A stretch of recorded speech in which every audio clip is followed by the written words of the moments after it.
चलो देखो बेटा सब लोग, आज करेंगे हम लोग नया चैप्टर कॉस्ट में।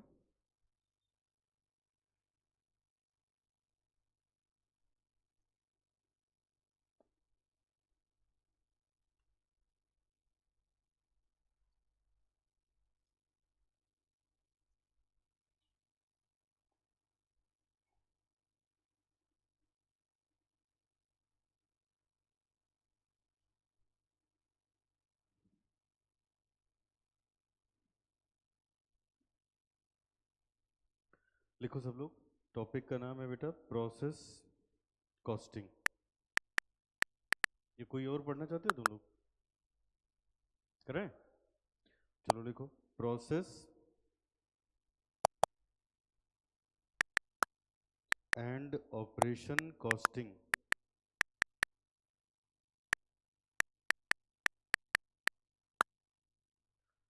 Process and operation costing.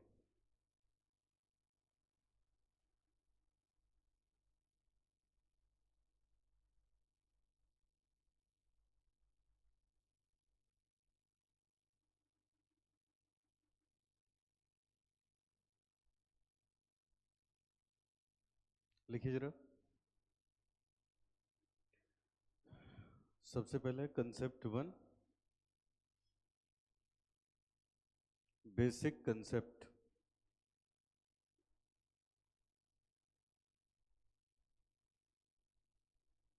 लिखिए इसमें first point, when two or more process or operation are required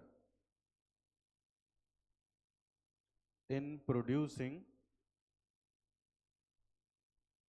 finished goods,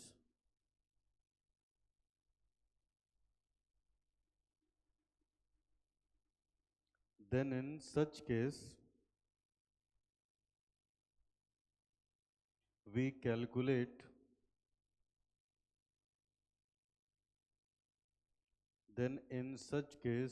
calculate cost per unit process wise and cost per unit of finished goods.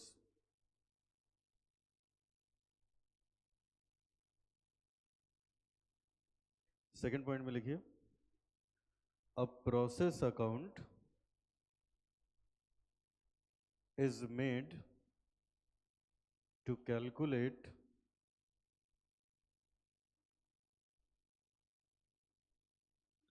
cost per unit.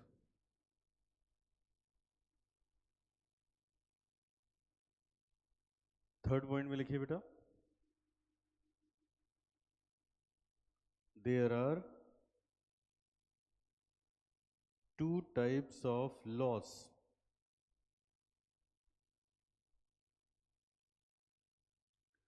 which arises in process costing. पहला लिखिए normal loss,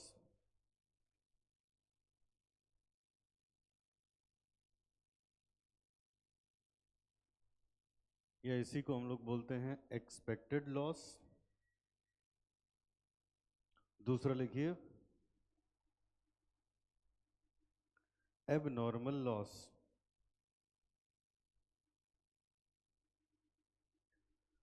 दूसरा है abnormal loss, इसको हम लोग बोलते हैं बेटा अनएक्सपेक्टेड लॉस।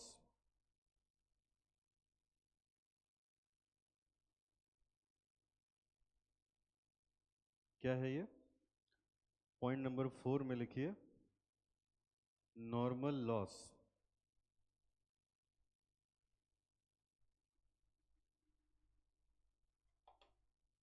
क्या होता है देखिए,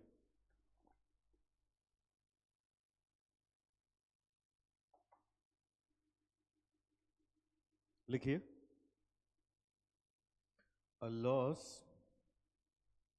which is expected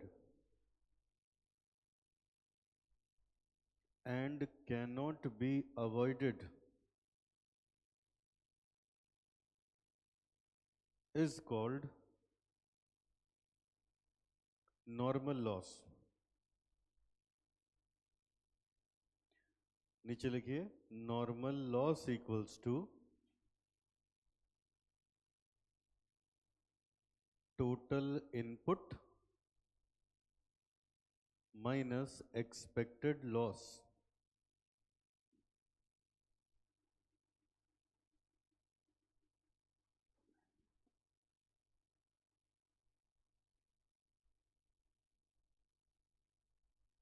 अगली हेडिंग बनाइए abnormal loss.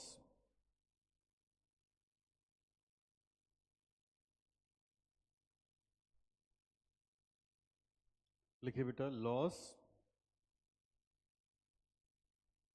which is above the normal loss is called abnormal loss.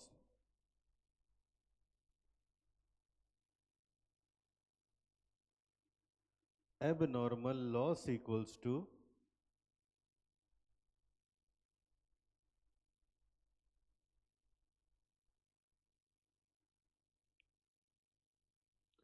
actual output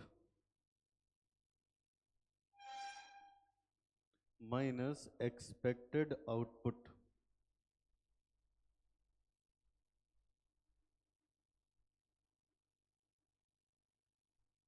एक और फॉर्मूला है abnormal loss equals to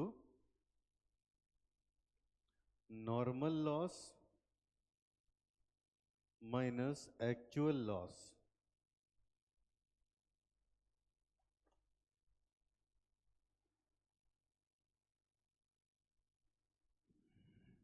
Normal loss minus actual loss.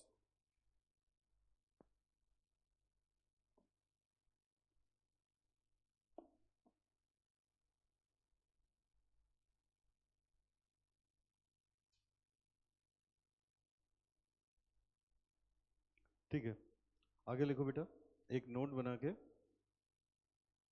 Note किया पॉइंट नंबर 6 लिखिए sometimes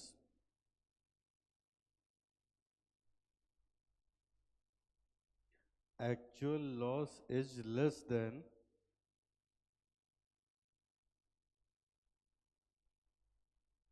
expected loss,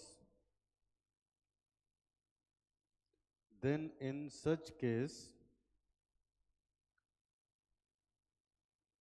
difference is called abnormal gain.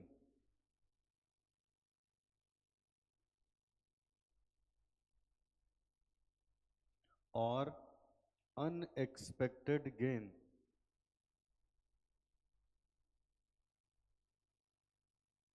लिखिए abnormal gain equals to normal loss minus actual loss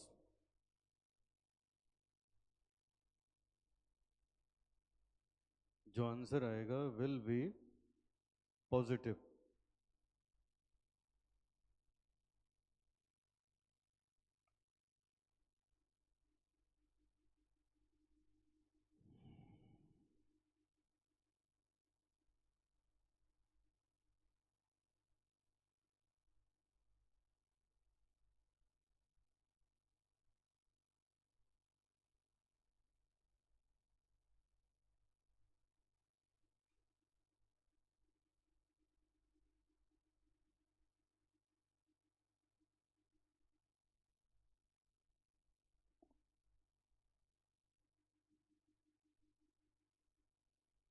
एक example लिखो बेटा इतनी बातें समझा के फिर उसको लगवाएंगे तो समझ में आएगा.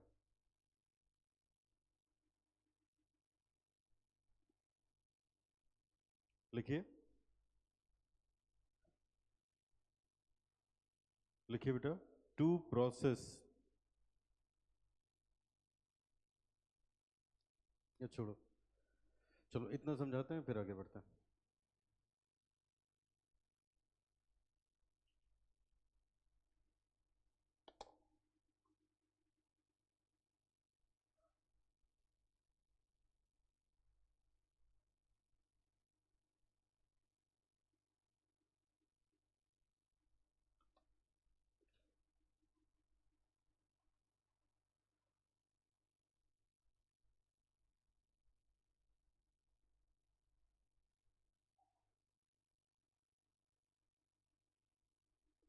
चलो सब बच्चे देखो मेरी तरफ। देखो बेटा, ये एक इम्पॉर्टेंट चैप्टर है, प्रोसेस एंड ऑपरेशन कॉस्टिंग। अब जरा पहले इसका मतलब समझो, फिर हम लोग आगे बढ़ते हैं। चैप्टर का नाम है प्रोसेस एंड ऑपरेशन कॉस्टिंग।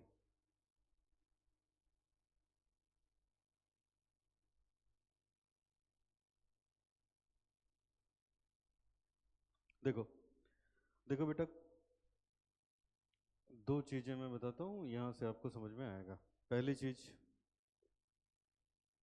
पहली चीज ये बताओ, जैसे आप लोग फोटो कॉपी कराने जाते हो। अब कारखाना तो आपने देखा नहीं है, फोटो कॉपी कराने जाते हो तो क्या होता है बेटा? फोटो कॉपी करने के लिए, जैसे मान लो ये फोटो कॉपी वाली मशीन है, तो यहाँ वो पेपर लगाता है A4 साइज का, एक बटन प्रेस करता है, एक बटन प्रेस करता है, और यहाँ पे हमारे पास फोटो कॉपी आ गई। फोटो कॉपी आ गई। तो देखो क्या हुआ, एक तरफ से हमने रॉ मटेरियल इंसर्ट किया, एक बटन दबाया, और सीधे हमें क्या मिल गया? फिनिश गुड्स मिल गया। कोई भी प्रोडक्ट जब बनाया जाता है तो एक तो तरीका ये होता है कि रॉ मटेरियल लगाओ और बेटा एक बटन दबाओ, एक ही बार में आपको फिनिश गुड्स मिल जाएगा। दूसरा तरीका क्या होता है? दूसरा देखो, तमाम दफ़े ऐसा होता है बेटा, आपने रॉ मटेरियल लगाया, वो एक प्रोसेस में गया, ये प्रोसेस 1 है, यहाँ वो प्रोसेस होगा, प्रोसेस होके यहाँ के लिए बन जाएगा फिनिश्ड गुड्स। ये था रॉ मटेरियल। लेकिन यहाँ वो कंप्लीट फिनिश गुड्स नहीं है, अब फिर वो जाएगा दूसरे प्रोसेस में। ठीक है, यहाँ के लिए बन जाएगा रॉ मटेरियल, दूसरे प्रोसेस के लिए बन जाएगा रॉ मटेरियल। अब यहाँ प्रोसेस होगा, फिर हो सकता है यहीं से वो फिनिश गुड्स बन जाए बेचने लायक, या हो सकता है एक दो प्रोसेस में और काम करना पड़े। ठीक है, तो देखो, जो इस तरह के चैप्टर होते हैं बेटा, जो इस तरह के प्रोडक्ट बनते हैं, इसमें प्रोसेस कॉस्टिंग का यूज नहीं होता। ये जो तरीका है, यहाँ से प्रोसेस कॉस्टिंग का यूज होता है। समझ आया? जैसे जैसे मान लो डीजल या पेट्रोल बनाया गया बेटा, तो अब बताओ, सबसे पहले जमीन के नीचे से क्रूड ऑयल एक्सट्रैक्ट करना है, एक प्रोसेस हुआ। अब वो जो क्रूड ऑयल आया, उसको आगे रिफाइन करेंगे, रिफाइन करेंगे तो उसमें डीजल या पेट्रोल, पैराफिन, गैसोलीन, तमाम सारी चीजें बन के आती हैं। बात समझ आई? तो अब देखो होता क्या है, तो हर वो चीज जो कई प्रोसेस में बनाई जाती है, उसमें प्रोडक्ट की कॉस्ट निकालने के लिए हम लोग प्रोसेस कॉस्टिंग नाम के चैप्टर का यूज करते हैं। समझ आए? हर वो हर वो फिनिश्ड गुड्स जिसको बनाने के लिए हर वो फिनिश्ड गुड्स जिसको बनाने के लिए बेटा, हर वो फिनिश्ड गुड्स जिसको बनाने के लिए कई अलग अलग प्रोसेस की ज़रूरत पड़ती है, वहाँ पे हम लोग प्रोसेस कॉस्टिंग का यूज़ करते हैं। बताओ, ये बात समझ में आई? अब हम करते क्या हैं, हम ऐसे करते हैं, देखो, यहाँ के लिए अलग से प्रोसेस अकाउंट बनाएंगे, प्रोसेस अकाउंट यहाँ के लिए अलग से बनाएंगे, यहाँ के लिए अलग से प्रोसेस अकाउंट बनाएंगे। जैसे दो प्रोसेस हैं, तो ये पहला हो गया प्रोसेस 1 अकाउंट, और ये वाला प्रोसेस 2 अकाउंट। ऐसे जब ये बनाओगे तो इधर सारे खर्चे लिखोगे, फिर इसका जो बैलेंस आएगा वो यहाँ की कॉस्ट हो गई। समझ आया? फिर यहाँ यहाँ का फिनिश्ड गुड्स, यहाँ के लिए रॉ मटेरियल था, तो अब यहाँ जो आया वो जाएगा प्रोसेस 2 में, फिर यहाँ और पैसे खर्च होंगे तो यहाँ की कॉस्ट निकल के आएगी। समझ आया? अब ये जो कॉस्ट आपकी निकली, ये वाली कॉस्ट, ये आपकी फाइनल कॉस्ट है। मान लो 100 रुपये आई, तो इसमें आप अपना प्रॉफिट ऐड कर लेते हो और इसको बाजार में बेच देते हो। तो ये एक मतलब बहुत कम ही चैप्टर है बेटा जिसमें हम लोग को अकाउंट बनाना पड़ता है, तो ये उनमें से एक है जिसमें हम बनाते हैं प्रोसेस अकाउंट, जिसमें हम बनाएंगे अकाउंट कॉस्ट निकालने के लिए।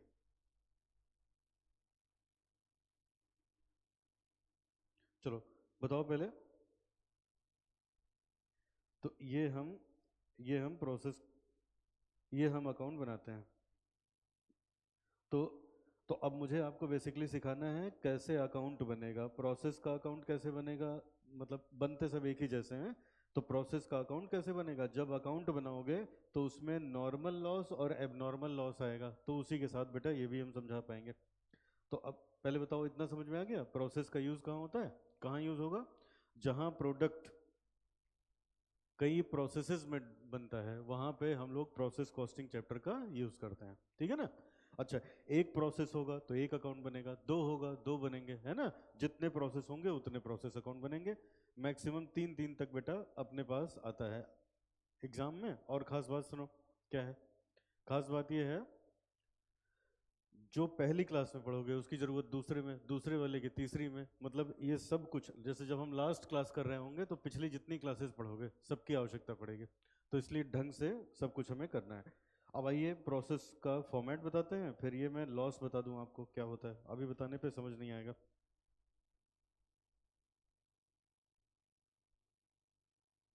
लिखिए अब इसमें क्या क्या लिखा था हम लोगों ने लिखा था 6 पॉइंट लिखे थे।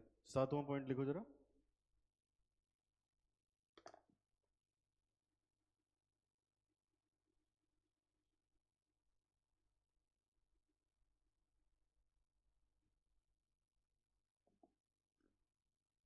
Point number 7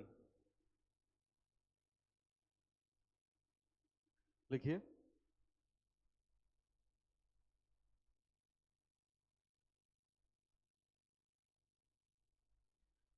cost in process costing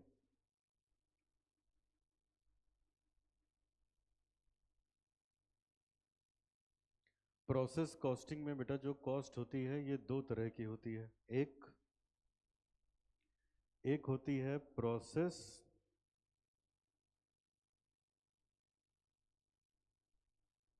related cost,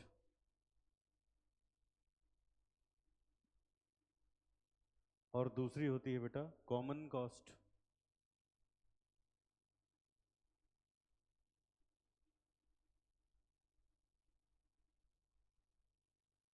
इसी के नीचे लिखिए expenses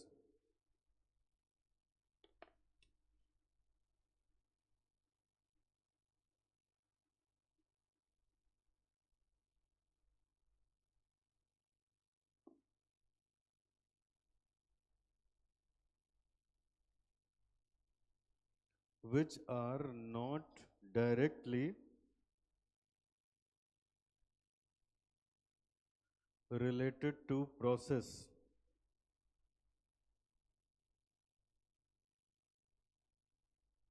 shall not be shown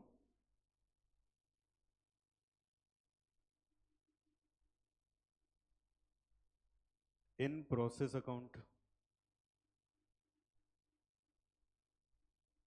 Such cost shall be charged in P&L account.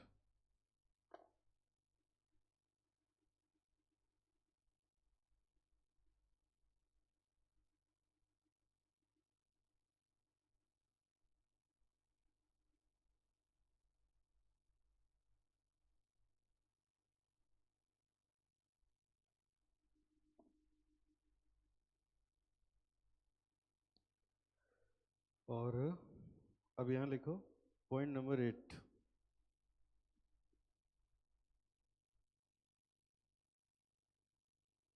Following account shall be prepared under process costing.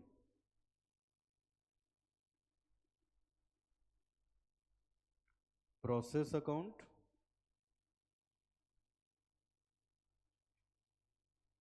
finished goods account,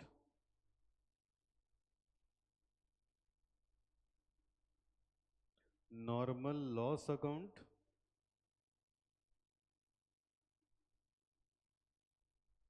abnormal loss account,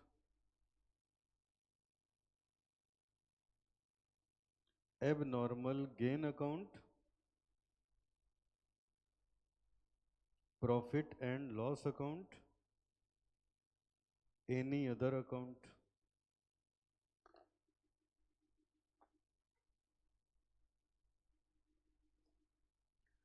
अब format बनाओ बेटा, जैसे partner capital account बनाते हो वैसे दो account का format बनाओ। बस 1 मिनट में मैं आ गया। ये देखो ऐसे फॉर्मेट देख लो, आधे आधे पेज का। यहाँ यूनिट, यहाँ अमाउंट, ये पर्टिकुलर्स, यूनिट अमाउंट पर्टिकुलर्स, ठीक है? 3 अकाउंट बनाओ।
पहला बनाइए process account.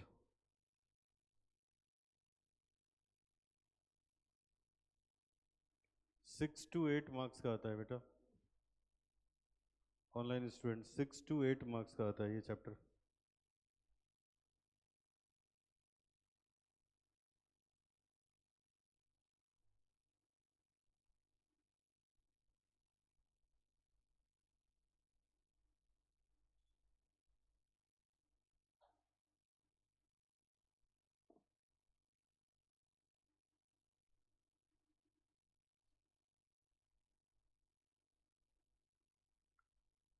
Particulars, unit, amount,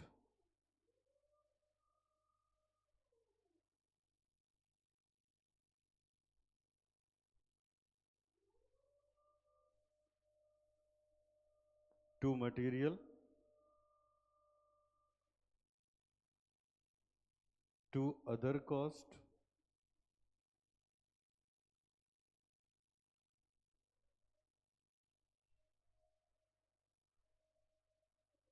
bye normal loss,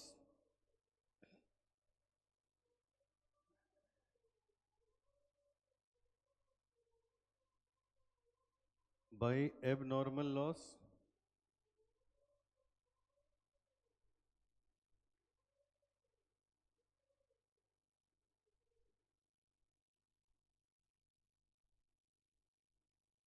bye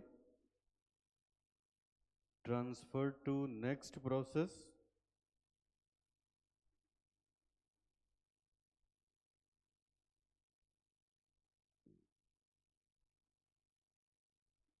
bye finished goods account,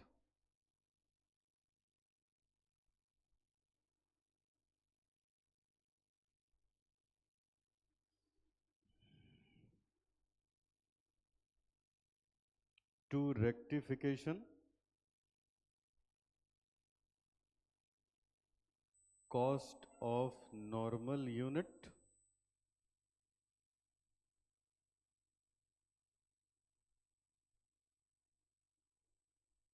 to abnormal gain,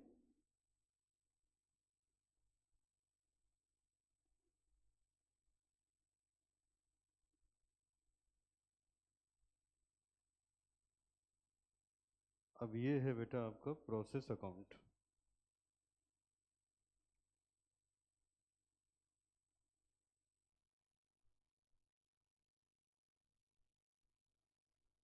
जगह हो तो छोटा छोटा यहाँ पे बेटा स्क्रैप वैल्यू, कॉस्ट, मतलब वहाँ ना जगह हो तो यहाँ बीच में जहाँ भी जगह हो, वैसे भी याद हो जाएगा क्वेश्चन लगाते लगाते। Cost of good unit, cost of good unit, ऐसे कर लो, ये भी कॉस्ट ऑफ गुड यूनिट, ये भी कॉस्ट ऑफ गुड यूनिट।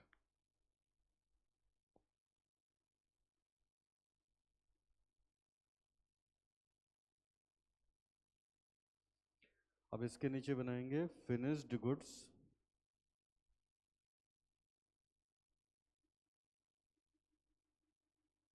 या फिनिश्ड स्टॉक अकाउंट।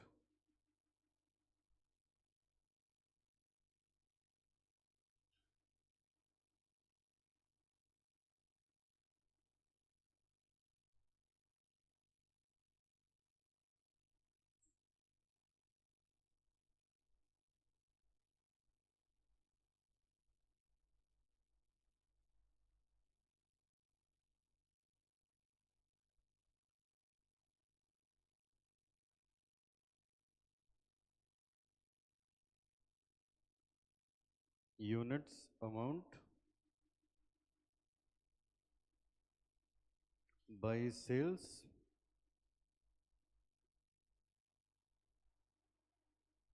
यूनिट और amount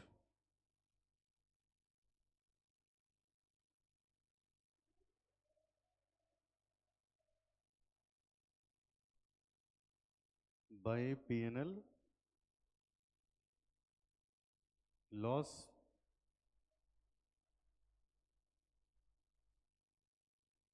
to process account,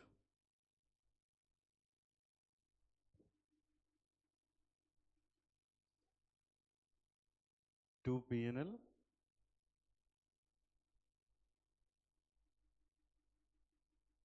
profit,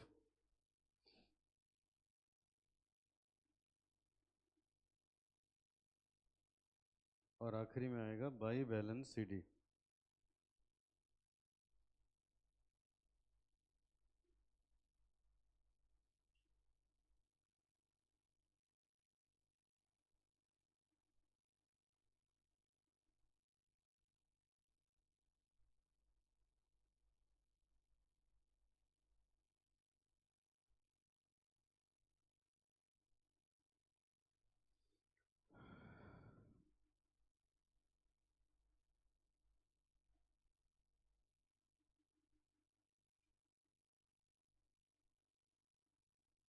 अगला लिखिए normal loss account.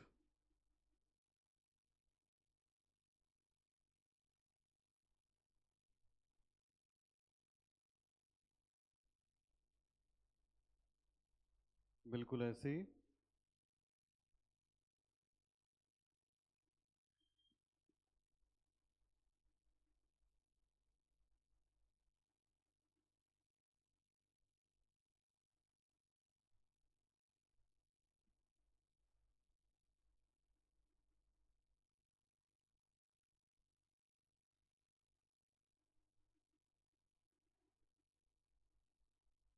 Units, amount,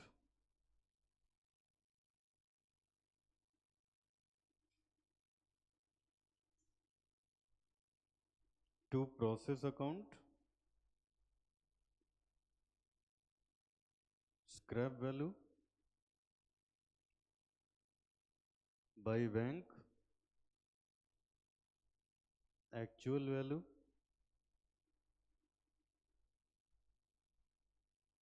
by abnormal gain.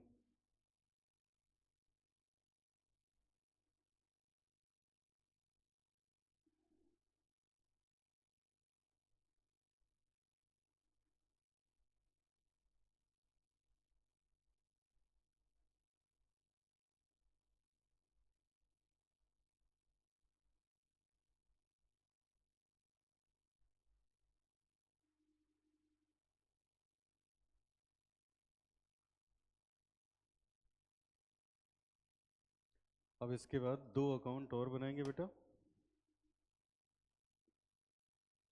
अगला बनेगा abnormal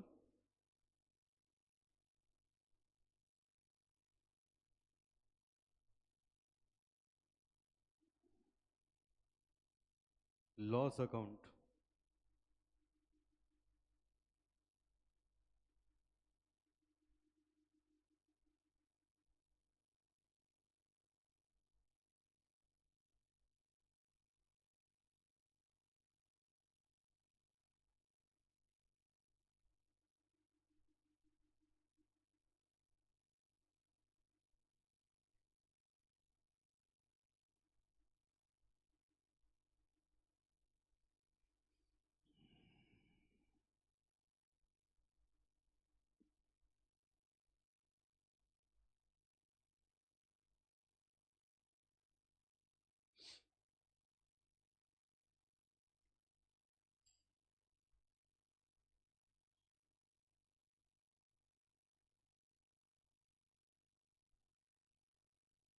abnormal gain account.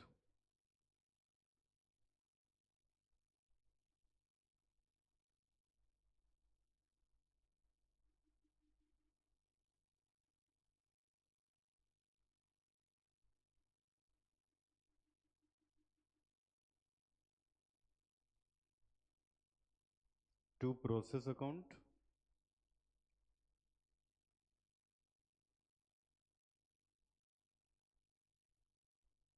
By bank,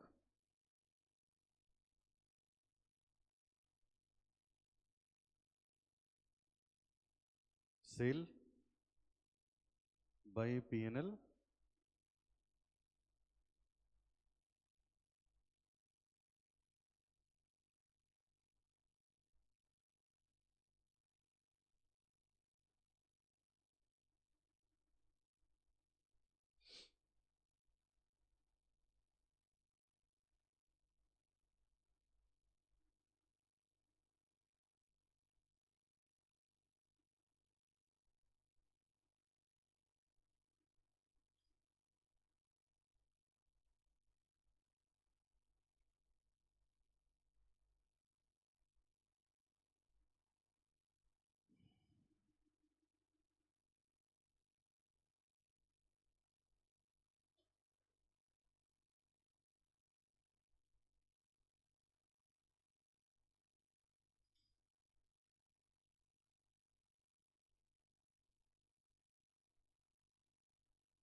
चलो बन गया बेटा।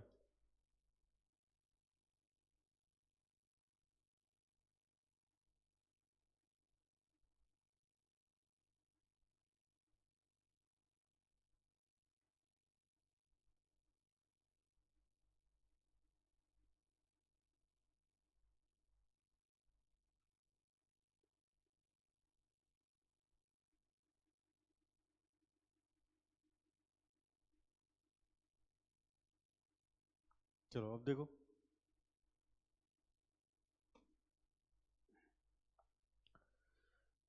ये हमने अकाउंट बना डाले।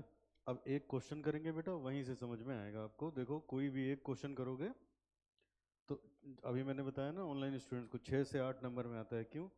जैसे प्रोसेस के ही मान लो 3 प्रोसेस होगा तो 3 अकाउंट तो प्रोसेस का बनेगा बनेगा ऐसे ही। 3 अकाउंट प्रोसेस का बन गया, फिर चौथा हो गया फिनिश गुड्स, पांचवा ये, छठा ये, सातवां ये। तो इतने सारे अकाउंट हम लोग को बनाने होते हैं एक ही क्वेश्चन में। तो अब आइए देखिए।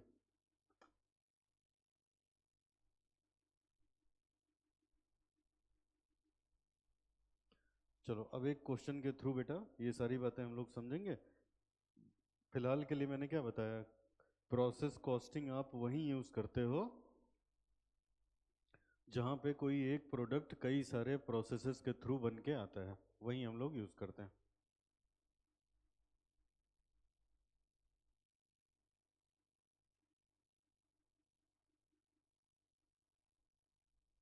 चलो क्वेश्चन देखो जरा। क्वेश्चन नंबर 14 हम लोग करने जा रहे हैं बेटा।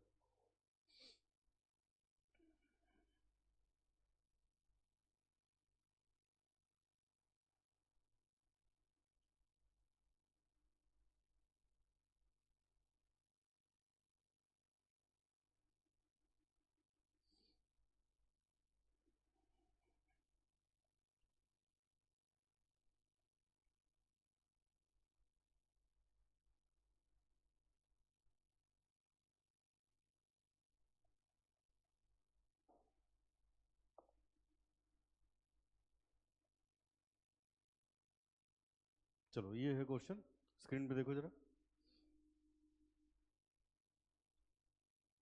आइए पहले इनकी रिक्वायरमेंट पढ़ते हैं, उसके बाद देखेंगे क्या क्या काम करना है। और लास्ट लाइन पढ़ो।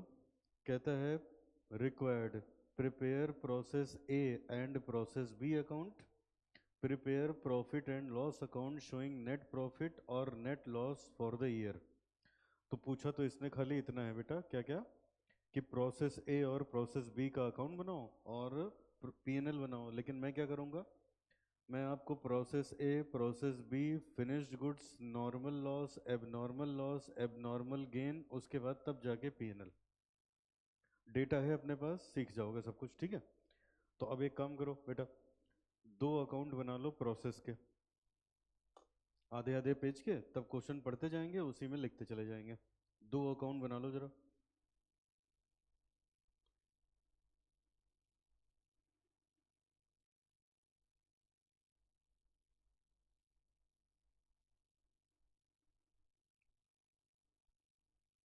आधे आधे पेज के 2 अकाउंट।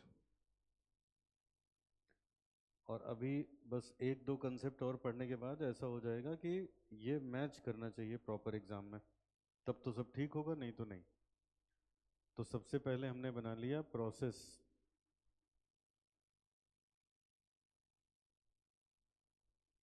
ए अकाउंट,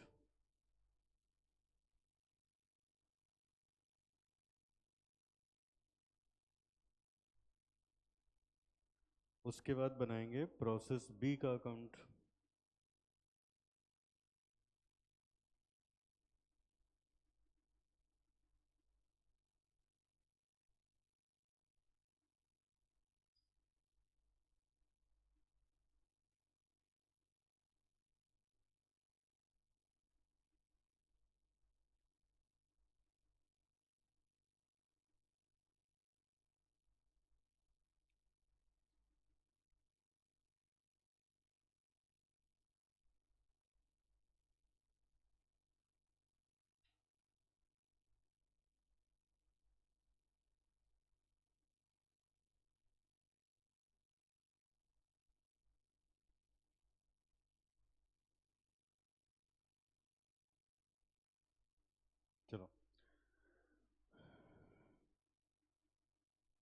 प्रोसेस ए अकाउंट बन गया, प्रोसेस बी अकाउंट बन गया। अब इसी के नीचे बनाओ अगला बेटा, normal loss finished goods account.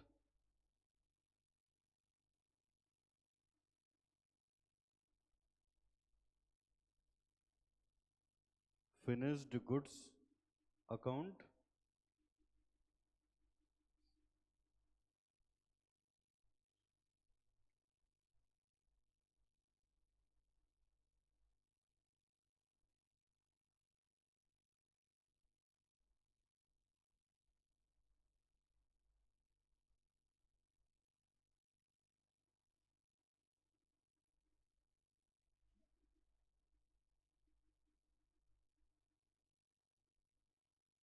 Finished goods के बाद अगला हम लोग बनाएंगे बेटा नॉर्मल लॉस का अकाउंट।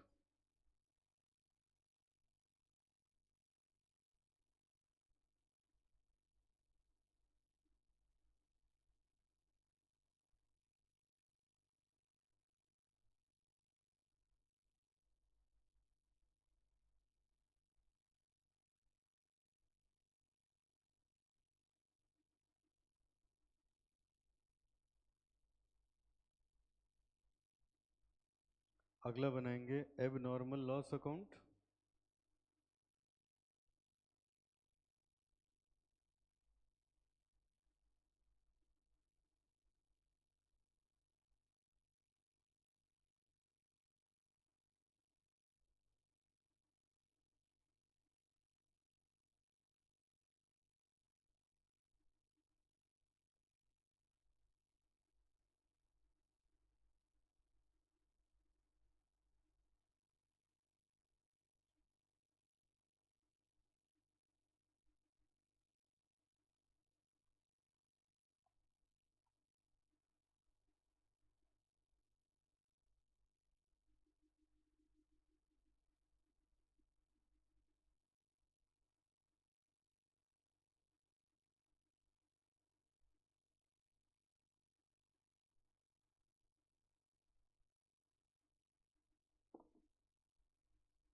एब नॉर्मल लॉस अकाउंट।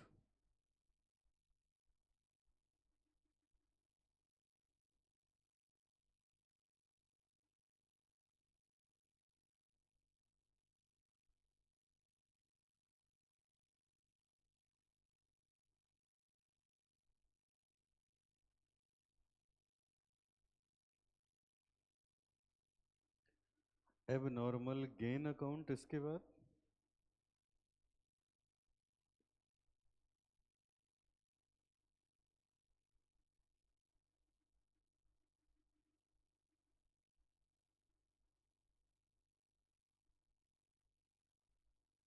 और लास्ट में बनाएंगे पीएनएल अकाउंट।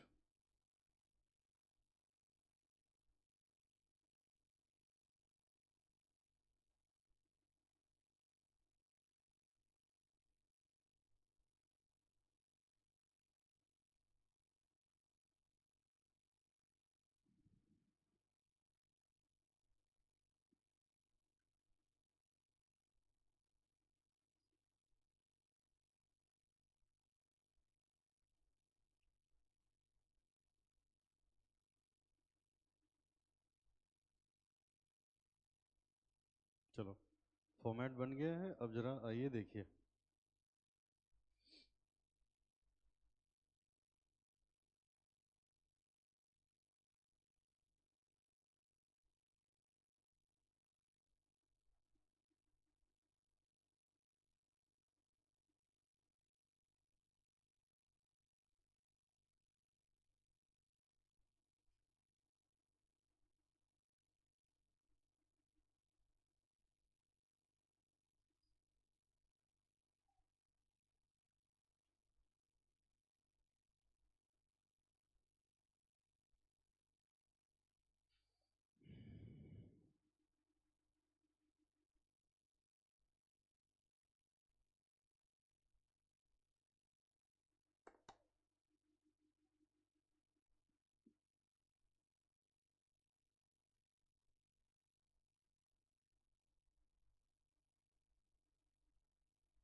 डन बेटा। चलो अब मेरी तरफ देखो। देखो मैंने क्या बताया, प्रोसेस कॉस्टिंग चैप्टर वहीं यूज होता है जहां प्रोडक्ट कई प्रोसेस में बनता है। तो इसके लिए बेटा हम लोग बनाते हैं प्रोसेस अकाउंट। स्क्रीन पे देखो, अब फॉर्मेट समझा रहा हूँ। प्रोसेस अकाउंट में कॉस्ट निकालने के लिए हम लोग बनाते हैं प्रोसेस अकाउंट। कैसे? देखो ये प्रोसेस अकाउंट का फॉर्मेट है, ये बिल्कुल ट्रेडिंग पीएल की तरह बनेगा। कैसे बेटा? Trading PL. बताओ ओपनिंग स्टॉक किधर आता है ट्रेडिंग पीएल में? तो इसमें है नहीं, अगर मान लो होता तो किधर लिखते हैं? Debit side. Closing stock credit side. तो ये देखो फिनिश्ड गुड्स तो लिखा ही है, यहाँ क्लोजिंग स्टॉक नाम से नहीं फिनिश्ड गुड्स नाम से क्रेडिट में है। तो अच्छा अब आगे बताओ, खर्चे किधर लिखते हो ट्रेडिंग पीएल में? तो जितने खर्चे मिलेंगे सब डेबिट में लिखोगे, ठीक है। इनकम किधर लिखते हो? क्रेडिट साइड में। तो इनकम यहाँ होती नहीं क्योंकि हम कॉस्ट निकाल रहे हैं ना, अभी हम माल बना रहे हैं, बना के जब बेचेंगे तब प्रॉफिट होगा ना। अच्छा फिर से एक बात, चलो बताओ जल्दी से मुझे, ओपनिंग स्टॉक किधर आएगा? क्लोजिंग स्टॉक किधर आएगा? इनकम किधर आएगी? इनकम किधर आएगी? डेबिट साइड में। इनकम तो होती नहीं, एक्सपेंसेस किधर आएंगे? डेबिट साइड में, ठीक है। अच्छा अगला सुनो, नुकसान, अब ये बात उल्टी है थोड़ी सी, लॉस आएगा क्रेडिट साइड में और गेन आएगा डेबिट साइड में। ये अभी जब समझाएंगे तब पता चलेगा। ट्रेडिंग पीएल में क्या होता था, लॉस किधर लिखते थे? डेबिट साइड में। और गेन किधर लिखते थे? क्रेडिट साइड में। तो यहाँ पे बस ये चीज उल्टा है। अब ये कैसे आएगा वो मैं आपको बताता हूँ, आइए देखिए। देखो अपने क्वेश्चन पे आ जाओ, क्वेश्चन नंबर 14, स्क्रीन पे देखिए।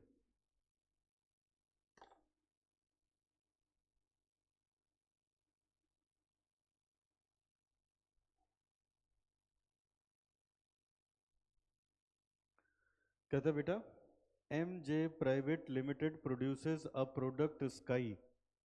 कह रहे हैं कोई एक कंपनी है जो एक प्रोडक्ट बनाती है जिसका नाम है Sky, which passes through two process, process A and process B, जो दो प्रोसेस से होके जाता है, प्रोसेस ए और प्रोसेस बी। आगे पढ़िए नेक्स्ट।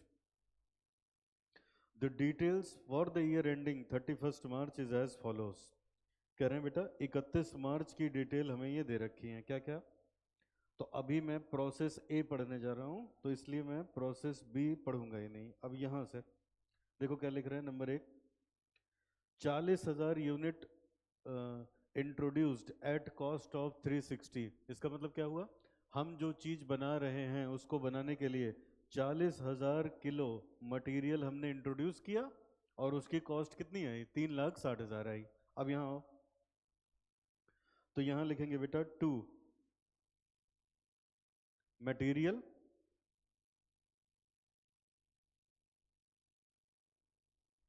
यूनिट में लिखोगे 40,000, अमाउंट में लिखोगे 3,60,000।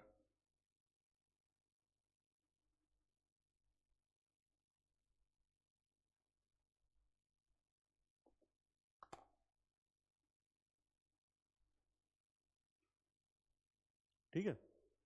अच्छा आगे क्वेश्चन पढ़िए जरा।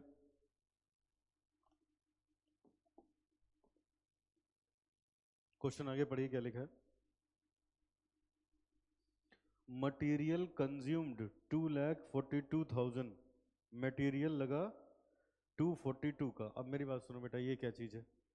सब बच्चे देखो, जैसे बेटा ये बताओ कोई चीज़ बनती है तो उसमें तरह तरह के मटेरियल लगते हैं। देखो असल में है क्या, ये भी मटेरियल है ये भी मटेरियल है, लेकिन उसको उसने यूनिट नाम से लिखा है, इसको मटेरियल नाम से लिखा है। आप बताओ, जैसे कोई कार कार बनाई जा रही है बेटा, तो उसकी बॉडी बनाने के लिए हमें स्टील चाहिए और अंदर प्लास्टिक भी लगती है, बैटरी भी लगती है, वायर भी लगता है, लाइट्स भी लगती है, तरह तरह के मटेरियल चाहिए ना।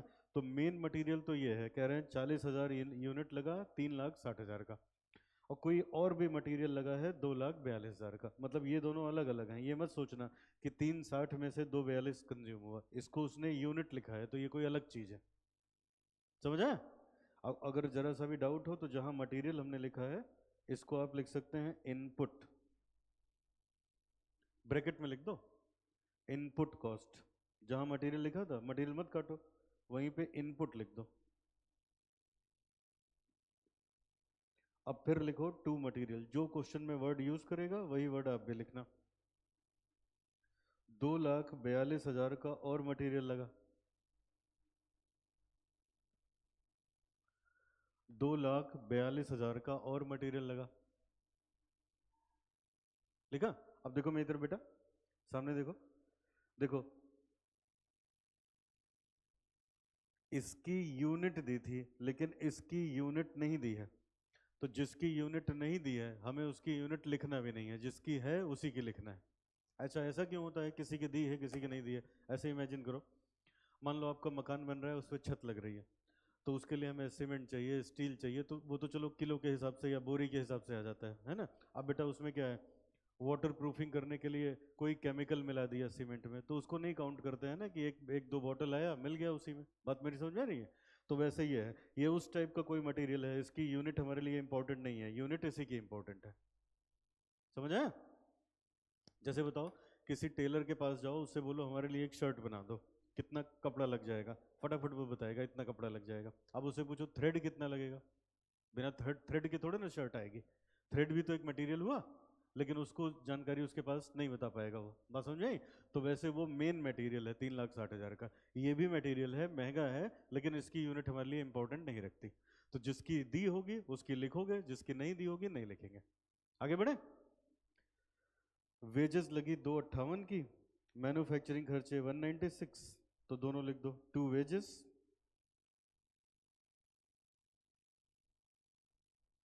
2,58,000,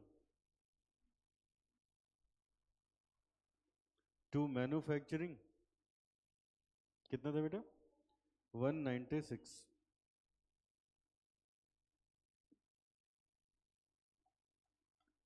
1,96,000। आगे बढ़ो।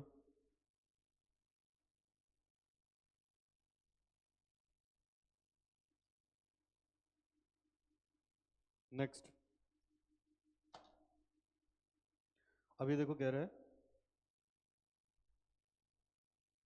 चलो अब और क्या क्या लिखा है देखो। लिखा है बेटा नॉर्मल लॉस 5%। अब चलो मुझे समझाना पड़ेगा, लॉस तब समझ में आएगा। अब आओ रुक जाओ यहीं पे स्क्रीन पे देखो। अब ये देखो दो चीजें हमने लिखी थी बेटा, एक नॉर्मल लॉस एक एबनॉर्मल लॉस। ये इतना तो मैंने समझा दिया। अब समझो पहले नॉर्मल लॉस क्या होता है, एबनॉर्मल लॉस क्या होता है। सुनो एकदम ध्यान से सुनते जाएंगे, what is normal loss and what is abnormal loss. तो पहला बेटा, सबसे पहला देखो, जो लॉस होना निश्चित है उसको क्या बोलते हो? Normal loss. और जो निश्चित नहीं है उसको क्या बोलते हो? ठीक है। तो वैसे देखो निश्चित को बोला जाता है यहाँ पे एक्सपेक्टेड, जो लॉस एक्सपेक्टेड है उसको क्या बोलोगे? Normal loss. और जो बेटा अनएक्सपेक्टेड है उसको हम लोग क्या बोलेंगे? Abnormal loss. ठीक है, उसको बोलेंगे एबनॉर्मल लॉस। अच्छा, तो सुनो, जो नॉर्मल लॉस होता है इसकी रिकवरी कस्टमर से होती है, और ये हम लोग अपने पीएनएल में ले जाते हैं। मैं एग्जांपल देता हूँ तब समझ में आएगा। चलो अब इधर देखो मेरी तरफ।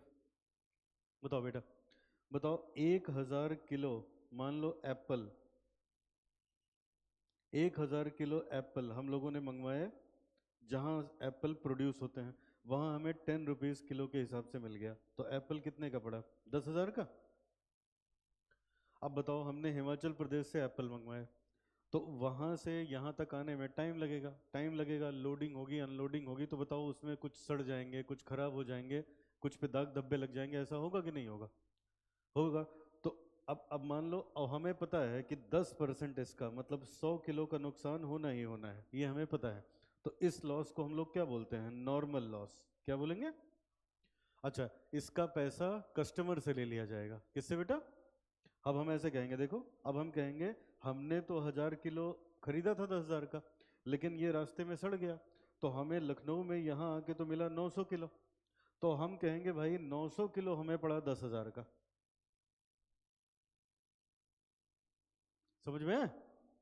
900 किलो हमें 10,000 का पड़ा। सबको क्लियर हो रहा है बेटा? ठीक है। तो अब ये आप नोटिस करो, अगर हम 10,000 को 1,000 से डिवाइड करें तो यहाँ 10 रुपए किलो था, और 10,000 को इससे डिवाइड करोगे, ये देखो 10,000 को डिवाइड करोगे 900 से, तो यहाँ देखो 11.11 हो गया, यहाँ महंगा हो गया 11.11। अच्छा, जो कोई मंगाएगा हिमाचल प्रदेश से उसको ये सीन फेस करना पड़ेगा। बोलो बात समझ आ रही है? तो नॉर्मल लॉस की रिकवरी किससे होती है? कस्टमर से हो जाती है। नॉर्मल लॉस क्या है? वो लॉस जो हमें पहले से ही पता है, हमें अंदाजा होता है कि नुकसान होगा, उसको हम लोग क्या बोलते हैं? Normal loss. यहां तक समझ आ रहे हैं? अब सुनो, इसी को मैं लिखता हूं, देखो बेटा। अब बताओ, 1000 किलो एप्पल मंगवाया हमने 10,000 का। अगर बताओ मैं प्रोसेस अकाउंट बनाता, अगर मैं प्रोसेस अकाउंट बनाता तो यूनिट अमाउंट तो हम ऐसे लिखते, टू इनपुट 1000 किलो 10,000 का, ये लिखते हैं। अब बताओ 100 किलो का नुकसान हो गया तो 100 यहीं तो क्रेडिट करोगे, तभी तो घटेगा। अरे ये बताओ, जब यहां लिखोगे बाई नॉर्मल लॉस, तभी तो आपके पास जो फिनिश प्रोडक्ट आया वो 900 का बचा ना। अब बात समझ में आई? तो नॉर्मल लॉस की रिकवरी किससे हो जाती है? कस्टमर से हो जाती है। इसीलिए हम क्या करते हैं, उसको क्रेडिट साइड में लिख देते हैं। भाई डेबिट में लिखने का मतलब यूनिट बढ़ेगी ना, और क्रेडिट में लिखने का मतलब यूनिट कम होगी। समझा? तो ये हम यहाँ पे लिखते हैं। तो इस वजह से बेटा नॉर्मल लॉस को हमेशा प्रोसेस कॉस्टिंग में क्रेडिट साइड में लिखा जाता है। बोलो लॉजिक समझ में आया कि नहीं? अब मेरी बात सुनो, अब मेरी बात सुनो बेटा। देखो, हमारा ये नॉर्मल लॉस बिका नहीं, हमारा ये नॉर्मल लॉस हो गया 100 यूनिट का। तो अब हम कहेंगे ये जो 10,000 है, ये हमारा कॉस्ट है किसकी? फिनिश गुड्स की। ऐसे लिखा जाएगा। बोलो इतनी बात समझ में आई सबको? ईमानदारी से बताओ, ठीक है? अब सुनो अगली बात, ध्यान से सुना।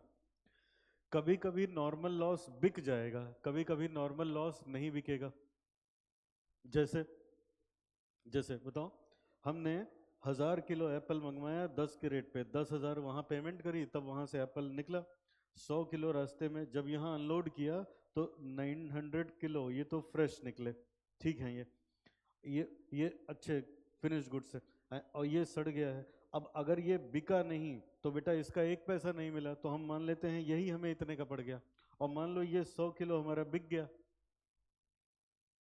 मान लो ये जो 100 किलो हम लोग का है वो सेल हो गया, सेल हो गया, सेल हो गया। अगर ये सेल हो गया बेटा, मान लो ये 5 रुपए के रेट से बिक गया 500 का, तो हम क्या करते हैं?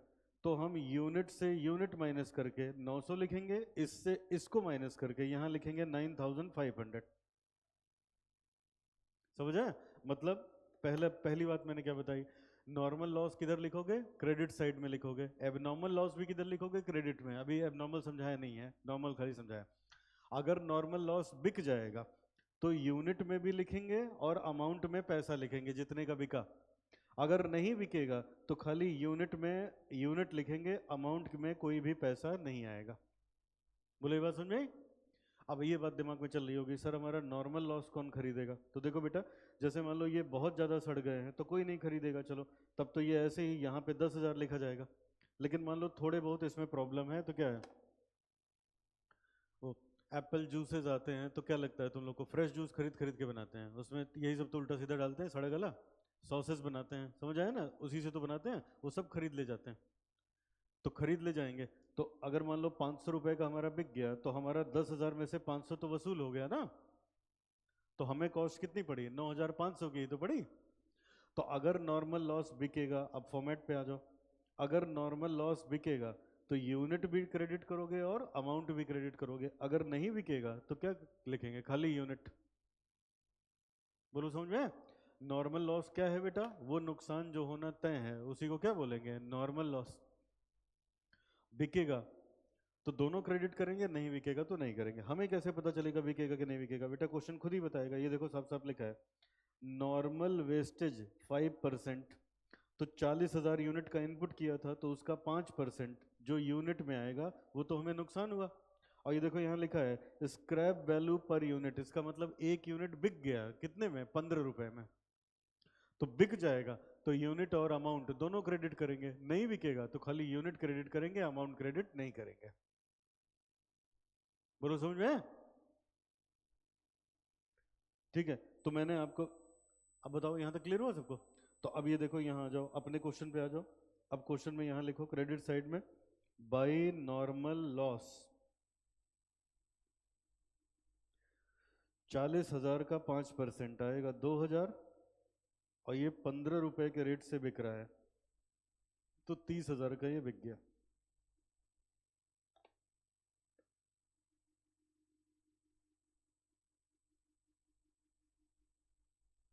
तीस हजार का बिक गया।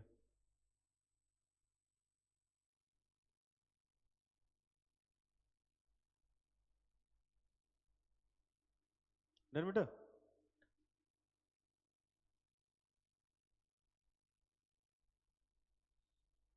चलो अब आगे बढ़ो, नेक्स्ट। ये कैसे आया 2000? 40,000 का 5%। 2000 हमेशा 40,000 यूनिट अगर किए हो तो ये 5% उसी का होगा। ये लिखा भी है ना, नॉर्मल वेस्टेज ऑफ इनपुट, तो इनपुट तो 40,000 ही था ना, तो 40,000 का 5% नुकसान हुआ और वो हम लोगों ने यहाँ पे लिख दिया। बताओ इतनी बात समझ में आई सबको? अच्छा अब मुझे एक बात बताओ, कितने यूनिट हम लोगों ने इनपुट किया था, कितना नुकसान हुआ? कितना नुकसान होना चाहिए था? 2000। सब बच्चे फोकस करना, फिर से बताओ, कितने यूनिट का हम लोगों ने इनपुट किया था, कितने का नुकसान होना था, तो कितने का आउटपुट आना चाहिए, लेकिन 38 आया नहीं। ये देखो अब यहाँ लिखा है, ऊपर लिखा है आउटपुट हुआ है 37,000 का। ध्यान से सुनना, बताओ इनपुट कितना किया हम लोगों ने, मैं सारी बातें लिख रहा हूँ, 40,000 यूनिट। नॉर्मल लॉस कितने का हुआ? 2000 का। 2000 का, तो आउटपुट कितना आना चाहिए? आउटपुट आना चाहिए 38,000, लेकिन आउटपुट आया कितना? 37,000, तो 1,000 का नुकसान और हुआ। अब ये क्या हो गया समझो बेटा, इनपुट में से नॉर्मल लॉस होता है एक्सपेक्टेड लॉस। क्या होता है? एक्सपेक्टेड, हुआ नहीं है, हमें अंदाजा है। समझा? हुआ नहीं है, हमें अंदाजा। जैसे अपने लिए घर पे 1 कप चाय बनाते हो तो एक ही कप थोड़े ना, 1 कप से थोड़ा सा ज्यादा लगाते हो ना, कि कुछ तो इवेपोरेट हो जाएगी। अब फ्लेम बहुत स्लो कर दिया तो कम इवेपोरेशन होगा, ज्यादा कर दिया सब बेकार हो जाएगी। बात समझ आई? तो हमें वो एक्सपेक्टेड होता है कि कितने का नुकसान होगा। तो देखो हमने 40,000 यूनिट लोड कराई, हमें क्या लगा था 2,000 का नुकसान होगा, तो 2,000 का नुकसान होने पे आउटपुट आना कितना चाहिए? 38,000, लेकिन आउटपुट आया कितना? 37, तो 1,000 का और नुकसान हुआ ना, 3 का नुकसान हुआ। तो अब बताओ हमारी उम्मीद से ज्यादा कौन सा नुकसान हुआ? उसको बोलते हैं एबनॉर्मल लॉस। समझ आया? अच्छा बेटा इसी सवाल में ऐसे भी हो सकता था, देखो सवाल में लिखा होता 39,000 यूनिट का आउटपुट आ गया। कितना लिखा होता? 39,000, तब तो 1,000 का गेन हो जाता ना, तब उसको क्या बोलते हैं? Abnormal gain. जो हमारी एक्सपेक्टेशन के बियॉन्ड नुकसान होगा उसको क्या बोलोगे? Abnormal loss. और जो गेन होगा उसको क्या बोलोगे? Abnormal gain. बात समझ आई? अच्छा एबनॉर्मल गेन भी बेटा आएगा पीएनएल में। अब लुको मैं एबनॉर्मल गेन भी समझाऊं तुम लोग को, मेरी तरफ देखो। लो यहाँ देखो बेटा, यही वाली बात चलने दो। बताओ 1,000 किलो एप्पल हम लोगों ने खरीदा और 100 किलो रास्ते में उम्मीद थी कि खराब हो जाएगा, सड़ जाएगा, तो 900 किलो आना चाहिए था। अब है क्या, ये 900 किलो 2 ट्रक से आ रहा था बेटा, उसमें एक ट्रक पलट गया। अब ट्रक का एक्सीडेंट होना ये हमारे कंट्रोल में थोड़े ना, हमें पता भी नहीं होगा कि नहीं होगा, बियॉन्ड एक्सपेक्टेशन है ना। अब एक ट्रक था, छोटा ट्रक था, उसमें 200 किलो लोड था, वो पलट गया। तो अब बताओ हमें तो मिला 700 किलो ना, और ये जो ट्रक पलट गया आपका, इसका पैसा आप कस्टमर से नहीं ले सकते, आपके कॉम्पिटिटर का ट्रक थोड़े ना पलटा है, वो तो किसी और प्राइस पे बेचेगा ना। तो अब हम क्या करेंगे, देखो 900 किलो अगर पड़ा 10,000 का, तो एक यूनिट हम लोगों ने निकाला था अभी 11.11 का आ रहा था, तो इसका पैसा हमें नुकसान हुआ, इसको हम अपने पीएल में लेके जाएंगे। कहाँ लेके जाओगे? और हमेशा एबनॉर्मल लॉस, बचपन से पढ़ रहे हो, लॉस बाई फायर कहाँ जाता था? पीएनएल में। समझ आया? क्योंकि नॉर्मल लॉस होना ही होना है, इसलिए नॉर्मल लॉस हम लोग क्या करते हैं बेटा, उसका पैसा कस्टमर से ले लेते हैं। और एबनॉर्मल लॉस उसकी रिकवरी किससे होती है? वो कस्टमर से नहीं होगी, अपने पीएल में ले जाके अपना प्रॉफिट कम करेंगे। लेकिन अब बताओ घटाना तो इसको भी पड़ेगा ना 200 किलो। बोलो बेटा, घटाना पड़ेगा। तो जब ये अकाउंट बनाओगे तो अकाउंट में तो क्रेडिट साइड ही लिखने का मतलब घटाना है ना। तो अच्छा यहीं से डायरेक्ट पीएल में नहीं लेके जाते। अब मेरी तरफ देखो, देखो यहां से जाएगा एब नॉर्मल लॉस के अकाउंट में, फिर यहां से पीएल में जाएगा। अभी तो एक ही प्रोसेस है ना, क्या पता अगले में भी कोई नुकसान हो, तो सब इकट्ठा करके तब हम लोग पीएल में लेके जाएंगे। समझे? अच्छा, और एक बात बेटा, इसी में और एक बात जोड़ रहा हूँ। हमें यहाँ से जो एबनॉर्मल लॉस हुआ ये लिखा, यहाँ से जो एबनॉर्मल लॉस हुआ ये लिखेंगे। अब जैसे मान लो यहाँ 1,000 का नुकसान हुआ, यहाँ 2,000 का, इसको किसी ने खरीद लिया मान लो 1,500 में, तो नुकसान तो 1,500 का ही हुआ ना। बाकी भाई 1,000 का ये नुकसान हुआ, 2,000 का ये, तो 3,000 का नुकसान हुआ ना। अब इसको मान लो कोई 2,000 में खरीद ले गया, तो 1,000 में 2,000 मिल गया, 1,000 का नुकसान हुआ, तब पीएल में कितना जाएगा? 1,000। तो ये सब पहले ले जाके हम लोग इकट्ठा करते हैं कहाँ? इस अकाउंट में, फिर पीएल में ले जाते हैं।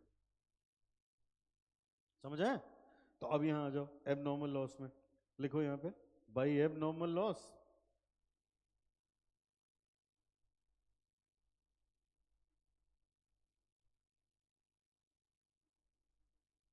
1,000 यूनिट,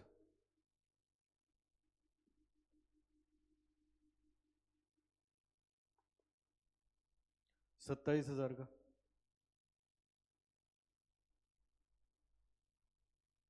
कैसे 27,000 आया ये भी देख लो। अब थोड़ा टाइम कम है बेटा तो मैं जल्दी से बता देता हूँ। मैं चाह रहा था ये वाला अकाउंट तो हो ही जाता, इसका टोटल करोगे तो 10,56,000 आना चाहिए लगभग। ठीक है, और ये है 40,000। ठीक है, अब मेरी तरफ देखो, यहाँ देखना, बताओ 10,56,000 खर्च किया हमने कितने यूनिट को प्रोसेस करने में? 40,000 को। तो डिवाइड कर देंगे तो 1 यूनिट का आ जाएगा। लेकिन बताओ इसी 40,000 में से 2,000 यूनिट का एबनॉर्मल लॉस हो गया, बोलो, नॉर्मल लॉस सॉरी, और ये 30,000 में बिक गया तो 30,000 रिकवर भी हो गया। अब जब इसको डिवाइड करोगे तो 1 यूनिट का कॉस्ट आ जाएगा। अब मेरे पास कैलकुलेटर नहीं है, डिवाइड करके देखो तो ये 27 रुपए के आसपास आएगा।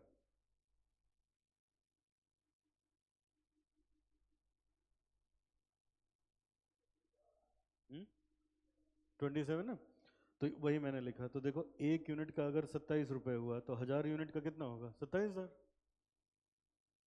तो ये चला गया, मतलब ये हमने यहाँ पे लिख दिया लास्ट। अब एक चीज और देख लो, अब इनको फिनिश गुड्स आया था 37,000 का, आउटपुट आया था। अच्छा, और एक चीज देख लो बेटा, आउटपुट 37,000 का है। चलो, अब यहाँ लिखा है 80% को नेक्स्ट प्रोसेस में भेज देते हैं, बाकी बेच देते हैं। तो यहाँ लिखो by process B account by finish goods account.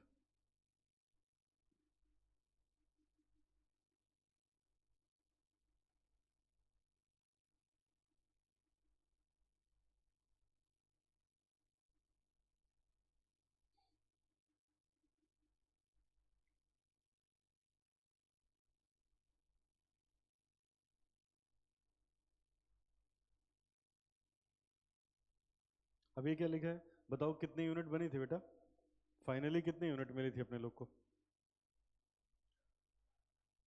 37,000 बनी थी ना आखिरी में। अरे क्या हुआ देखो, 40 में से 2 ये, 1 ये निकल गया, तो कितनी बनी? 37,000। अब उसने क्या लिखा देखो, कह रहे हैं 37,000 का 80% तो हम लोग आगे भेज देते हैं अगले प्रोसेस में, तो ये आया। और बाकी 20% रोक लेते हैं फिनिश गुड्स। अब ये जो आगे भेजा है वही अगले अकाउंट में आएगा। समझ आए? अब ये क्या बात हुई, तुम लोग को ये चल लग रहा होगा कि ये आगे भेजना और रोकना का क्या मतलब है। आप बताओ, petrol, diesel, kerosene, gasoline, paraffin सब बनता है क्रूड ऑयल से। तो क्रूड ऑयल को थोड़ा सा रिफाइन किया तो एक प्रोडक्ट आ गया। जैसे केरोसिन मान लो बन गया तो केरोसिन वैसे ही भेज दिया, बाकी भेज दिया डीजल बनने के लिए, और रिफाइन किया पेट्रोल बन गया, और रिफाइन किया कुछ और बन गया। समझ आया? सब चीज बिकती है। जैसे बेटा मिल्क है, मिल्क ऐसे भी बिक जाता है, और रिफाइन करोगे कर्ड बन गया, और रिफाइन करोगे घी बन जाएगा। तो डिपेंड, और सबकी मार्केट है। समझ आया? तो 20% रोक लिया, 80% आगे भेज दिया। अब आज यहीं तक बेटा, टाइम हो गया खत्म। अगर बना पाना तो अगला अकाउंट बनाना, नहीं तो कोई बात नहीं, नेक्स्ट क्लास में यहाँ से अब आगे कंटिन्यू करेंगे।